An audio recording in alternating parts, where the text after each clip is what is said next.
ईपॉड India @lead @क्रिया university की तरफ से नमस्ते।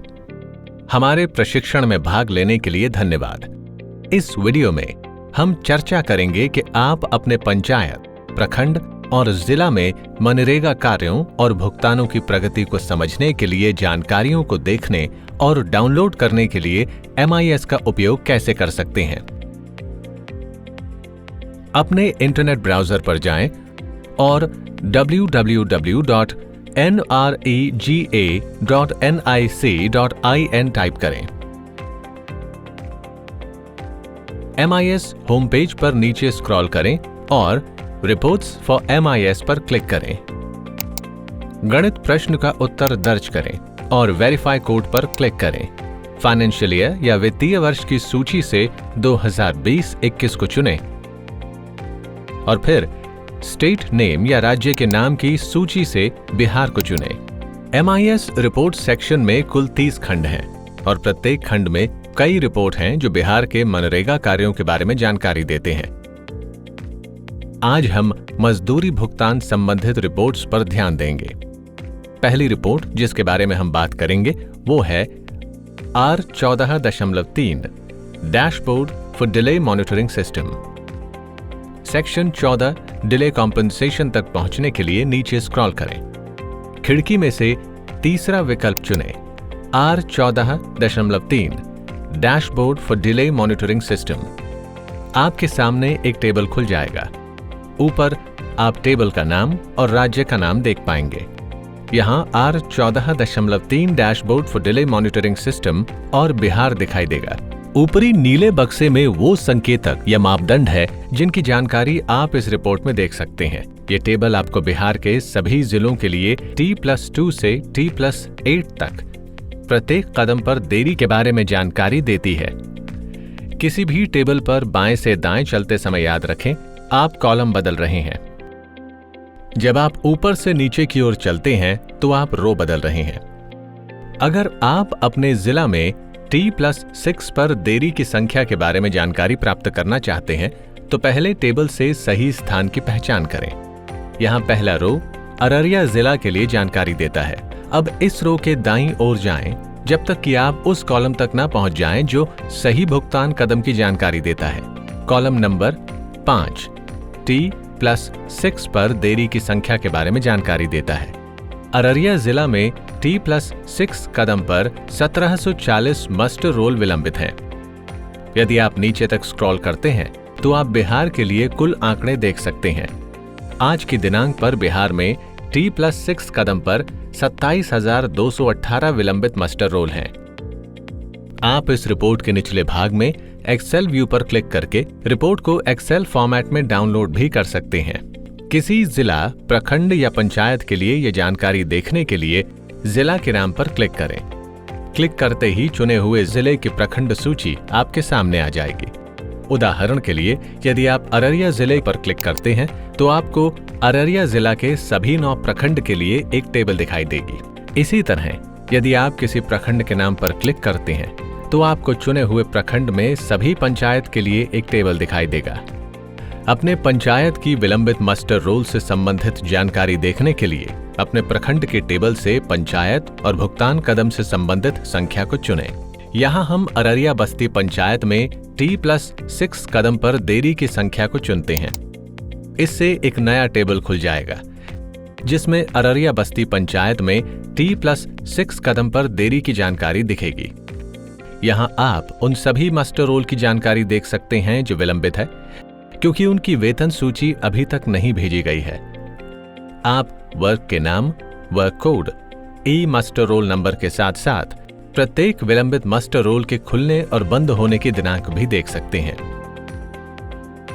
कभी कभी किसी भी भुगतान कदम के लिए MIS रिपोर्ट आपको 0 विलंब दिखा सकता है, लेकिन अगर आप उस 0 संख्या पर क्लिक करेंगे तो ऐसा भी हो सकता है कि आपको कुछ विलंबित मस्टर रोल दिखाई दें।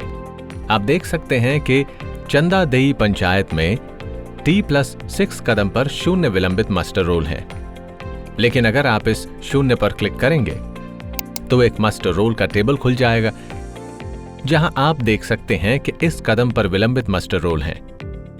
दूसरा रिपोर्ट जिसके बारे में हम आपको बताएंगे वो है R14.4 status of timely payment monitoring system. इस रिपोर्ट में जैसे आप कॉलम 3 से 6 की तरफ बढ़ेंगे, आप प्रत्येक जिले के लिए अब तक जारी किए गए कुल मास्टर रोल की संख्या, भरे हुए मास्टर रोल की संख्या, T+8 दिनों में दूसरे हस्ताक्षर के लिए अटके हुए मास्टर रोल की संख्या और दूसरे हस्ताक्षर के लिए 8 से अधिक दिनों के लिए अटके हुए मास्टर रोल की संख्या देखेंगे। यहां यह नोट करना महत्वपूर्ण है कि कॉलम 5 उन मास्टर रोल की संख्या के बारे में जानकारी देता है जो 8 से कम दिन पहले बंद हुए थे और दूसरे हस्ताक्षर का इंतजार कर रहे हैं।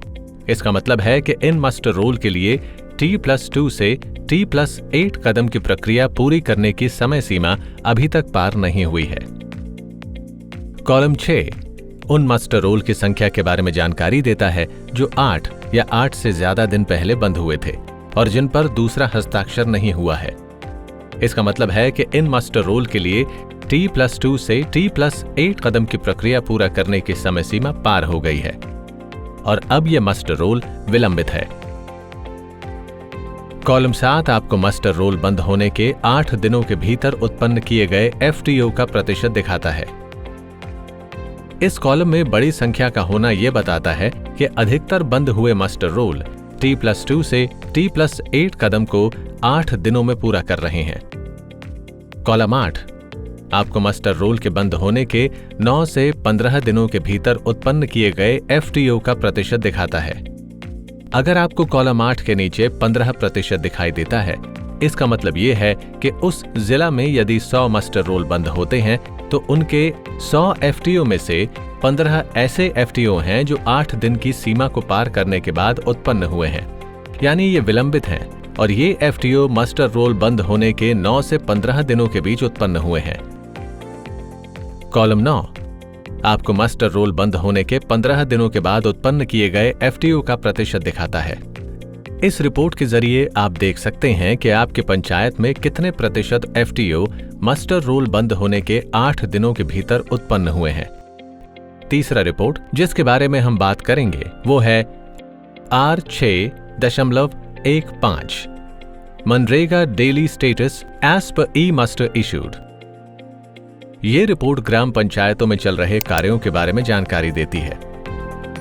आप हर जिला में कुल पंचायत की संख्या और उन ग्राम पंचायतों में चल रहे कार्यों का सार देख सकते हैं।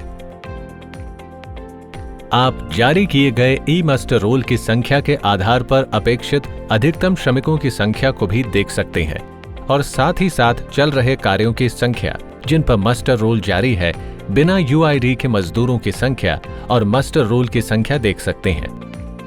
आप ऊपर दिए गए ड्रॉप डाउन ऑप्शंस पर क्लिक करके इस जानकारी को एग्जीक्यूटिंग डिपार्टमेंट, कार्य की श्रेणी और काम के प्रस्तावित स्थिति के आधार पर जानकारी को फिल्टर भी कर सकते हैं। यदि आप जल संरक्षण से संबंधित चल रहे कार्यों की संख्या देखना चाहते हैं तो आप दूसरे ड्रॉप डाउन मेन्यू यानी वर्क कैटेगरी से water conservation and water harvesting विकल्प को चुन सकते हैं और आपको चुनी हुई कार्य श्रेणी के लिए जानकारी दिखाई देगी। यदि आप एक जिला और प्रखंड को चुनते हैं तो आप एक पंचायत में चल रहे कार्यों की सूची देख सकते हैं। यहाँ हम अररिया जिला और अररिया प्रखंड को चुन रहे हैं। अगर मैं अररिया बस्ती पंचायत में चल रहे काम की संख्या देखना चाहता हूँ तो मैं column 6 number of ongoing works on which MR is issued के अंदर के आंकड़ों पर क्लिक करूंगा। मेरी चुनी हुई पंचायत अररिया बस्ती पंचायत के लिए ये मुझे वर्तमान में चल रहे वर्क के नाम, वर्क कोड, वर्क कैटेगरी या श्रेणी और एग्जीक्यूटिंग डिपार्टमेंट के नाम की एक सूची दिखाएगी। चौथी और आखिरी रिपोर्ट जिसकी हम बात करेंगे वो है R8.1.5 रिजेक्टेड वेज ट्रांजैक्शन रेकंसिलिएशन। ये रिपोर्ट रिजेक्टेड FTO की संख्या और राशि के बारे में जानकारी देती है। किसी एक समय और दिनांक के लिए एक वित्तीय वर्ष में रिजेक्टेड FTO की जानकारी को फिल्टर कर सकते हैं। मई 2020 के महीने के लिए जानकारी देखने के लिए फ्रॉम डेट पर क्लिक करें और कैलेंडर में 1 मई 2020 चुनें और टू डेट कैलेंडर से 31 मई 2020 चुनें और फिर सबमिट पर क्लिक करें। रिजेक्टेड एफटीओ जो अभी तक दोबारा उत्पन्न या रीजेनरेट नहीं हुए हैं, उनकी सूची देखने के लिए अपने जिला पर क्लिक करें। आप अपने प्रखंड के उन एफटीओज जिन्हें दोबारा उत्पन्न नहीं किया गया है, उनकी सूची देखने के लिए कॉलम 5 पेंडिंग रीजेनरेशन के अंदर के आंकड़ों पर क्लिक कर सकते हैं। यहां आप अररिया प्रखंड से श्रमिकों की सूची, मस्टर रोल, वेतन सूची और एफटीओ नंबर के साथ साथ एफटीओ रिजेक्ट करने का कारण भी देख सकते हैं। अब आप अपने प्रखंड में अटके हुए रिजेक्टेड एफटीओज को आसानी से ट्रैक कर सकते हैं। इस वीडियो को देखने के लिए धन्यवाद। हमें आशा है कि आपके साथ संपर्क में रहेंगे और हम बिहार में मनरेगा को समझने और इस योजना का समर्थन करने के लिए बिहार सरकार के बिहार रूरल डेवलपमेंट सोसाइटी के साथ काम करना जारी रखेंगे।